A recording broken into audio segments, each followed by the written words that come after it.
بنی اسرائیل سے خلافت اور نبوت لے کے بنی اسماعیل کے حوالے کی جا رہی ہے، تو تمہیں اس میں جیلسی کی ضرورت نہیں ہے، حسد مت کرو، بلکہ ایمان لے کر آؤ اس پیغمبر پر تاکہ تمہارے گناہوں کی تلافی ہو جائے۔ تو چونکہ دنیا بھی دیکھتی تھی بنی اسرائیل کی طرف کہ یہ کیوں نبی پر ایمان نہیں لے کر آ رہے، یہ تو ہم سے زیادہ پڑھے لکھے لوگ ہیں، مشرکین یہ کہا کرتے تھے کہ یہ تو ہم سے زیادہ پڑھے لکھے لوگ ہیں، یہ تو پیغمبروں پر ایمان رکھنے والے لوگ ہیں، یہ کیوں نہیں ایمان لے کر آ رہے۔ تو یہودیوں کا نبی صلی اللہ علیہ وسلم پہ ایمان نہ لانا یہ دوسری قوموں کے لیے بھی رکاوٹ بن رہا تھا۔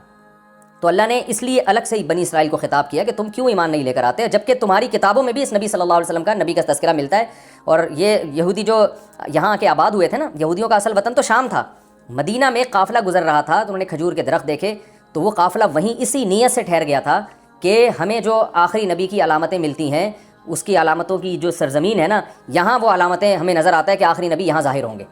تو بہت سے لوگ یہودیوں کے وہاں کے اسی نیت سے آباد ہو گئے تھے کہ ہم جب نبی ہجرت کر کے ادھر آئیں گے تو ہم ان پر ایمان لے کر آئیں گے، لیکن جب نبی صلی اللہ علیہ وسلم نے ہجرت کی تو ان کو حسد کی آگ نے پکڑ لیا کہ ہم کیوں ایک عربی کو کیوں مانیں ہم، اور ہم تو پڑھے لکھے لوگ ہیں، امی کی ہم اقتدا کیوں کریں۔ جب موسیٰ نے اپنی قوم سے کہا ان اللہ یأمرکم ان تذبحوا بقرہ، کہ اللہ تمہیں حکم دیتا ہے تم گائے ذبح کرو، یہ واقعہ بڑا دلچسپ ہے۔ ہوا یہ تھا، پورا واقعہ یوں ہے کہ بنی اسرائیل میں ایک شخص نے کسی کے ہاں نکاح کا پیغام بھیجا تو لڑکی کے ابا نے انکار کر دیا، اس نے جناب اس کے والد کو قتل کر دیا۔ تو اللہ تعالیٰ نے کیا کیا، حکم دیا موسیٰ علیہ السلام کو ایک معجزے کے طور پر کہ میں ایک معجزہ بھی ظاہر کرنا چاہتا ہوں اور لوگوں کو یہ بھی پتہ چل جائے کہ میں مردوں کو زندہ کیسے کروں گا، یہ بھی پتہ چل جائے۔ تو بنی اسرائیل کو حکم دیا کہ گائے ذبح کرو، تو بنی اسرائیل بھی کہنے لگے تتخذونہ ہزوا، یہ کس قسم کا آرڈر دے رہے ہیں آپ، نماز کا حکم دیں، روزے کا حکم دیں، سمجھ میں آتا ہے گائے کاٹنا کیا ہے،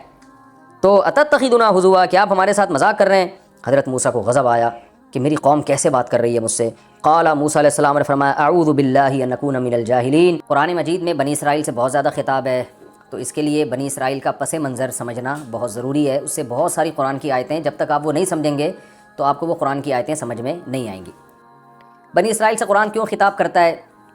دیکھیے اسرائیل عبرانی زبان کا لفظ ہے، عبداللہ یعنی اللہ کا بندہ، یہ ترجمہ بنتا ہے اسرائیل کا۔ اللہ تعالیٰ نے حضرت ابراہیم علیہ السلام جن کا تقریباً 3500 سال پہلے آج سے جن کا زمانہ ہے رسول اللہ صلی اللہ علیہ وسلم میں، اور حضرت ابراہیم علیہ السلام کے زمانے میں جو مورخین ہیں وہ کہتے ہیں تقریباً 2000 سال کا فرق ہے۔ تو رسول اللہ صلی اللہ علیہ وسلم کی بعثت سے 2000 سال پہلے شام کی سرزمین میں، شام میں یہ خوب ذہن میں رکھیے کہ شام میں آج کا شام صرف نہیں ہے بلکہ فلسطین بھی شام میں داخل تھا، اور بھی بہت سارے ایریاز جو اب شام سے چھین لیے گئے وہ سارے شام میں داخل تھے۔ اس کی مثال ایسے ہے جیسے ہندوستان میں جب نبی صلی اللہ علیہ وسلم کے دور میں ہند کا یا ہندوستان کا ذکر کیا جاتا تھا تو اس میں پاکستان، بنگلہ دیش، برما، یہ سارے کنٹریز، سری لنکا، یہ سب اس میں داخل ہوتے تھے۔ تو حدیث میں شام کے متعلق جو باتیں آئی ہیں تو اس دور کا شام ہے۔ تو ابراہیم علیہ السلام بت پرستوں میں پیدا ہوئے، آپ کے والد کا نام تھا آزر، اللہ نے آپ کو بہت زیادہ آزمایا، سورہ بقرہ ہی میں ہے وَإِذِ ابْتَلَىٰ إِبْرَاهِيمَ رَبُّهُ بِكَلِمَاتٍ۔ اس وقت کو یاد کرو جب ابراہیم کو ان کے رب نے چند باتوں میں آزمایا، وہ بہت سخت آزمائش والی باتیں تھیں۔ تو اللہ تعالیٰ نے وہ آزمانے میں یہ بھی ہے کہ بچے کو ذبح کرنے کے لیے لٹایا جا رہا ہے، یہ تو بچے کی ولادت کے بعد ہے، اس سے پہلے بھی آزمائشیں ہوئی ہیں، اپنی زوجہ کو ایسی زمین میں چھوڑ کر جا رہے ہیں اللہ کے حکم سے جہاں قحط سے ہلاک ہونے کا خطرہ ہے، اور جو ہے آپ کے والد وہ بتوں کو بیچا کرتے تھے مگر آپ توحید کا نعرہ لگا رہے ہیں۔ آپ یہاں آ جائیں نا سامنے۔ تو ابراہیم علیہ السلام کو جب بہت زیادہ اللہ نے آزمایا تو اللہ تعالیٰ نے آپ کو جو دنیا میں ایک نعمت دی، اس نعمت کا قرآن نے ذکر کیا ہے سورہ بقرہ ہی میں، انشاءاللہ وہ آیتیں آگے آئیں گی۔